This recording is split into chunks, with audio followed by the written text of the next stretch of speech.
to Safety Snacks, a series of bite sized videos and interactive workshops that will help you protect yourself from doxing, hacking, and other kinds of online abuse. My name is Gigi Muhammad, And I'm Victoria Vilk.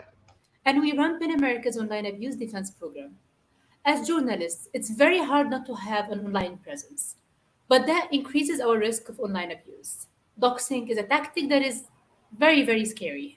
Doxing is the publishing of our private sensitive information like home address and cell phone number without consent. In the previous episode, we talked about how to scour the internet to discover what kind of information is available about you online. You might have noticed companies like Spokeo and White Pages and wondered what they are. Those companies are called data brokers. In this episode, we'll turn our attention to the nightmare that is data brokers and what to do about them. Victoria, what on earth are they? So, data brokers are companies that scrape the internet for your personal information from places like voter registration records, social media accounts, bundle that information, and sell it literally for pennies. And believe it or not, the US is one of the only countries in the world where this is still legal. Even if you don't currently live in the US, data brokers might be a problem for you, especially if you've previously been based in the US or you've worked here. So this is probably a good time to let you know that some of the content in this session can be intense or triggering. Discovering all the info that data brokers are selling about you, frankly, can be terrifying. So as you make your way through this episode, be sure to pace yourself and take breaks. Gigi, how exactly do data brokers put you at risk? That's a very good question. And unfortunately, like these sites have information like your home address, your like cell phone number, previous employers, and where you went to school, and the names of a bunch of your relatives. These are very scary to have online. When abusive trolls find this information, they can use it to steal your identity, impersonate you, or just flood your email and cell phone with abuse. They can also publish it to encourage other trolls to come after you in a coordinated harassment campaign. We do not want that. Some of this information can be found in places we cannot control, like public record. There is nothing we can do about it. But the good news is, there are things that we can control. We can opt out of data broker sites, which we're going to show you in this episode. Victoria, where do we start? So we're actually going to start by searching for ourselves on some data broker sites. So you can Google Spokeo, which is one of the sites, or White Pages.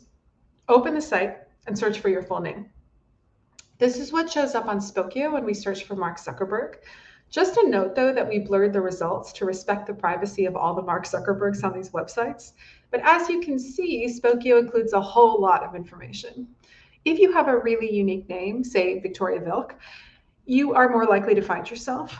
If you have a more popular name like John Smith, that will actually protect you a bit because there are so many other John Smiths on these data broker sites, but it also means you're going to have to dig much harder to find your own information. This is actually probably a good place to pause and poke around some data broker sites and see what you find. And at this point, you might be feeling queasy. I know I did the first time I did this. So Gigi, the question is, what are you supposed to do with all this information once you find it? It is sometimes scary. Unfortunately, it's nearly impossible to remove every last piece of information about you online, but you can make it much harder for abusive trolls to find. So, for example, instead of them paying few cents and getting all of your information neatly packaged together, an abusive troll would have to invest more time, energy, and money to find the information. So, how do we get data broker sites to remove the information on you?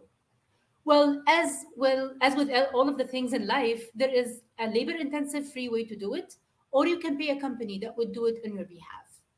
First, we're going to talk about the but labor-intensive one. You can reach out to each and every single data broker site and request that they remove your information. This is a complicated and time-consuming process. There are dozens of data brokers out there, and each of them might have a different process in which you can request removal of your information. And some of them even try to talk you into sharing your driver's license or photo. But please do not ever send data brokers images of your license or other identifying documents. This way, we feed them more information. Victoria, is there anything that can help to know which process works with which data broker? This is very overwhelming. Yeah, I mean, it's meant to be overwhelming. The companies want you to be overwhelmed. Luckily, there is an amazing guide that will hold your hand throughout this process. There's a tech journalist named Yael Grauer who's so fed up with data brokers that she did extensive research, came up with a list of more than 50 data brokers, and created a step-by-step guide for how to remove your information from each and every one. You can actually find this list by Googling Big Ass Data Broker Opt-out List. Again, it's big S data broker opt out list, which is a hilarious name. And what's more, Yale actually updates this list several times a year. So a warm thanks to Yale for providing this public service. Now, there's a really important thing to know. Once you submit opt out or takedown requests, it can take weeks, and I literally mean weeks, for data brokers to comply. So we really recommend doing this sooner rather than later, especially if you've already been targeted by online harassment in the past, or if you're planning to publish something that you're worried could generate backlash. Another really important thing to understand, data brokers are super sneaky. They might actually add all of your information back within a year of you asking for it to be removed, which means that you have to go and do it all over again.